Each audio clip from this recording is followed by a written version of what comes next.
Pack your things and go. That's what my manager said when the conference room filled with silence. The hallway smelled like burnt coffee and carpet cleaner. I could hear keyboards clicking in the cubicles outside, counting down to the holiday break. My supervisor adjusted his tie. HR looked away. I tightened my grip on the box they'd given me, smoothed my navy blazer, and chose silence. No argument, no tears. I stood up and walked out into the December air. 6 weeks later, their entire system crashed, and a panic call cut through my morning quiet. Here's what happened next. The December air was bitter that morning, the kind that smells like exhaust and desperation. My company Dataflow Solutions had chosen the week before Christmas for layoffs, the kind of timing that proves accountants make the decisions. The gray conference room overlooked the parking garage, furnished with cheap chairs and fluorescent lighting that made everyone look sick. Every desk inside hummed under the harsh bulbs. Mine apparently was being packed by security. I'd driven in alone that Tuesday, replaying my boss Kevin's last email in my head. Quick meeting, Sarah. Nothing major. That was all I ever was to him. An afterthought, a line item. Don't make waves. Don't ask questions. Don't remind anyone there's a senior developer with better solutions. Working there, we were the cliché you see in corporate hierarchies, the kiss up and the competent one. Kevin had meetings and presentations. I had code that actually worked. He'd panic and get promoted. I'd fix everything and get forgotten. HR said I was reliable. Management said I was low maintenance. Both meant the same thing. Expendable was convenient. The last time I saw them all together was the October tea meeting. I remember the room smelling like stale donuts and whiteboard markers. Kevin was in Miami with the executives, and for once, the projects moved forward. The junior developers asked me to review the architecture documentation I'd been maintaining. Instead, I found Kevin's performance folder on the shared drive, pages thick with metrics I'd generated. I scrolled through it, curious, until I realized every achievement began the same way. Kevin led the implementation. Kevin solved the crisis. Kevin exceeded targets. Not a single line about my code, not my all-nighters, not my name. When I asked our project manager why, she smiled like it was a silly question. You never needed the credit, Sarah. You were always about the work. That night, I learned there are two kinds of invisible, being overlooked and being erased. I thought about that folder as I walked toward the conference room, heels clicking on linoleum. Through the glass walls, I saw them waiting. Kevin in his wrinkled shirt, HR straightening her papers, and Marcus from finance glowing with budget projections. He looked up once, saw me, and smiled the same way people smile at vending machines they're about to empty. The HR coordinator intercepted me with her clipboard. "You're Miss Chun?" she asked. Yeah. Her polite smile faltered when she found my paperwork. "You're listed for immediate termination." I laughed, waiting for her to correct herself. She didn't. Immediate termination. Effective immediately. I followed her gesture toward the small cardboard box by the door. From there, I could see my entire desk setup, every cable I'd organized, every monitor I'd configured. But there was a wall between us, literal and otherwise. I set my laptop on the table, a machine I'd customized with scripts they'd never understand, and stared through the glass. Inside, Kevin was shuffling papers for a photo. HR adjusting her folder. Outside, I sat in the cold draft and told myself the same lie I'd told for years. It's business. Nothing personal. But the truth was pressing against my chest, quiet and solid. Maybe it was just business. But that didn't mean they had the right to treat me like my work never mattered.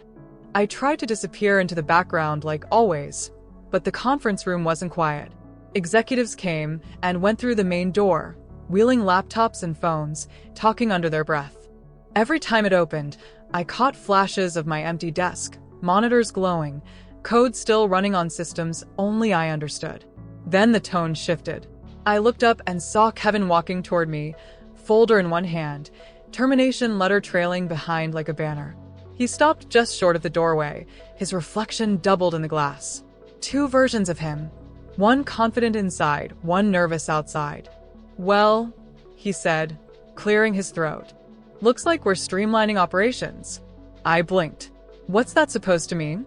He smiled that corporate smile I'd seen since I started. The one he used before taking credit for my solutions. Nothing personal, Sarah. Budget cuts hit everyone. The words landed so casually, I almost missed how calculated they were. Budget cuts hit everyone. Like it was weather. Like I was a natural disaster. For a second, I said nothing. My throat went dry, the kind of dryness that comes from swallowing too much corporate speak. Behind him, HR was calling, "Kevin, we need the signed paperwork." He didn't move. He wanted me to react, to beg, to prove his point. I didn't. I just looked at him long enough for his smile to twitch. "You know," I said quietly, "there's always been room for both credit and competence. You're the one who kept hoarding it." His eyes narrowed. "Oh, please, Sarah. Not everything's about recognition. This is business. You could at least be professional about it." I let out a small laugh, the kind that sounds like air escaping from a punctured tire. "You're laying me off 3 days before Christmas. What exactly am I being professional about?" For a moment, the mask slipped. I saw a flicker of something. Guilt, maybe. Then he straightened, lifting his chin. "You always overthink things. Maybe the team was right. You make simple decisions complicated." The team. The phrase hit harder than I wanted it to. I pictured that performance folder again. Every page filled with Kevin's name and none of mine. "I'm not complicated," I said. "You just never liked that I actually solved problems." He rolled his eyes. "You sound just like every developer we've had to let go. Brilliant and bitter. Face it, Sarah. The company needs team players, not lone wolves." He turned on his heel, leaving a trail of aftershave and condescension. I watched him go, his cheap suit catching the fluorescent light, and felt the familiar burn behind my eyes. But this time, it didn't hurt the same way. It burned cleaner. When the door closed behind him, I picked up the small cardboard box from the table. The container they'd given me for 6 years of work, empty except for a few personal items. I traced the edge once, then tucked my laptop charger inside. If they didn't want me there, fine. But I wasn't leaving everything behind. Not this time. For a while, I just sat there, fingers pressed against the smooth cardboard, listening to the muffled hum of servers running in the data center next door. It was supposed to be business as usual, a clean transition. I imagined Kevin updating the org chart, HR filing the paperwork, finance celebrating the budget savings, the same scene I'd watched my whole career from the sidelines. But systems don't care about org charts. I stood up slowly, my reflection caught in the glass panel, still composed, maybe even determined if you didn't look too closely. Inside the box, my security badge felt heavier than it should. I had programmed those systems carefully over the years, building solutions deeper than any documentation could capture. It wasn't sabotage. It was architecture only I fully understood. 6 weeks later, I was making coffee in my apartment kitchen when my phone rang. The caller ID showed Dataflow's main number. I almost didn't answer. "Sarah?" Kevin's voice was strained. "Thank God. We need your help. The entire customer database crashed, and nobody knows how to restore the backup protocols you built." I sipped my coffee, watching snow fall outside my window. "That's unfortunate. Sarah, please. The whole system is down. We've got clients calling, contracts on the line. You're the only one who knows how it all connects." Through the phone, I could hear panic in the background. Phones ringing, people shouting, the sound of a company discovering what they'd actually lost. "I remember you mentioning budget cuts," I said. "Maybe you should call someone more affordable." "Look, we made a mistake. We can bring you back as a contractor. Double your old rate.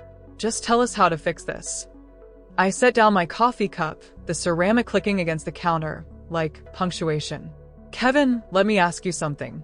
When you were taking credit for my architecture, did you ever actually learn how it worked?" Silence. "Because right now I'm sitting in my apartment and you're sitting in a conference room, probably the same one where you fired me. And for the first time in 6 years, our positions finally match our value. Sarah, be reasonable." "I am being reasonable. My consulting rate is $500 an hour. Minimum engagement is 40 hours. And you'll need a signed contract acknowledging that all previous systems architecture was my intellectual contribution. More silence. Then 500? That's what happens when you fire the only person who actually understood your infrastructure. 3 days before Christmas. I could hear him breathing, calculating, probably looking at Kevin's budget spreadsheet. Fine. When can you start? I smiled, looking out at the city where other companies were probably making similar calls to other developers they'd underestimated. I'll send over the contract this afternoon. Once you sign it and the payment clears, we can schedule a consultation. But the system. We'll stay down until you decide what my expertise is worth. Have a great day, Kevin. I hung up and opened my laptop. The contract template was already waiting. Consulting agreement, intellectual property acknowledgement, payment terms that would make their accountants weep. By the time I finished drafting it, 3 more missed calls had appeared. 2 from HR, 1 from the CEO's office. I didn't check any of them. The quiet was worth more than their panic. When Kevin finally signed the contract 2 hours later, the wire transfer notification appeared in my banking app. The amount made me laugh out loud. More money than they'd paid me in the last 6 months of employment. I opened a new document and began typing. Data Flow Systems Architecture Recovery Plan. Page 1 started with a sentence they'd never wanted to hear. All critical systems were designed and implemented by Sarah Chin. That afternoon, I drove to their office building, not as an employee, but as a contractor with leverage they couldn't ignore. The parking garage smelled the same, exhaust and desperation, but I wasn't breathing it as deeply. The same conference room where they'd fired me now served as their war room. Monitors everywhere, cables snaking across tables, the entire IT team looking like they hadn't slept. Kevin paced by the window, phone pressed to his ear, probably explaining to executives why their streamlined operations had cost them more than my entire salary. When I walked in, the room went quiet. Not the uncomfortable quiet of my termination meeting, but the respectful quiet of people who finally understood what they were looking at. "Sarah," Kevin said, relief flooding his voice. "Thank you for coming." I set my laptop on the table, the same table where they'd handed me that cardboard box. "Let's be clear about something before we start. I'm not here to save your jobs. I'm here to fix systems you broke by not understanding them." The junior developers nodded. They'd been working with my code for weeks, trying to reverse engineer solutions I'd built over years. One of them, Maria, spoke up. "The backup protocols are encrypted with keys we can't locate." I smiled. "That's because the keys aren't stored in any documentation. They're derived from system variables that change based on usage patterns I designed." Kevin's face went pale. "You're saying the backups are useless without you?" "I'm saying the backups work exactly as designed, securely, with proper access controls. You just fired the person who designed the access controls." The room fell silent except for the hum of overheating servers. Through the windows, I could see other companies' lights twinkling across the business district, probably running systems that didn't depend on architecture only one person understood. "How long will it take to restore everything?" the CTO asked. I opened my laptop, pulled up the recovery procedures I'd written that morning, and smiled. "That depends on whether you want a quick fix or a permanent solution. The quick fix will take 40 hours and leave you vulnerable to the same failure. The permanent solution involves documenting everything, training your team, and redesigning the architecture so it doesn't depend on institutional knowledge." "How long for the permanent solution?" 6 months. At my consulting rate. Kevin sank into a chair. The same chair where HR had sat while terminating me. 6 months. "Kevin, you spent 6 years taking credit for work you didn't understand. Did you think you could replace that understanding in 6 weeks?" By the time I left that evening, I'd restored their critical systems and signed a 6-month consulting contract worth more than I'd made in 2 years as their employee. The same badge that had been deactivated 6 weeks earlier now opened doors to offices I'd never been allowed to enter. Walking through the parking garage, I passed the spot where I'd sat in my car after being fired, staring at that cardboard box and wondering how they'd valued 6 years of work. Now I knew exactly what it was worth, whatever they were willing to pay to get it back. My phone buzzed with a text from Maria. "Thank you for not letting them suffer longer than necessary. You could have." I typed back. I didn't do it for them. I did it for you and the other developers who have to maintain systems after I'm gone. That night, sitting in my apartment with a glass of wine and a contract that would pay off my mortgage, I thought about the difference between being fired and being free. When they fired me, I lost a job. When they called me back, I found my value. 6 weeks ago, they fired me 3 days before Christmas. Today, they paid me more in one consulting session than my last 3 months of salary combined. Same skills, different leverage. They thought I'd always be available at their convenience, grateful for whatever recognition they threw my way. But I don't wait for their approval anymore. I don't beg for a seat at someone else's table. I build my own, and I charge market rate for access. If you've ever been undervalued by people who took credit for your work, know this. Walking away isn't defeat. It's the beginning of knowing what you're actually worth. Tell me, have you ever had to prove your value to people who thought they could replace you?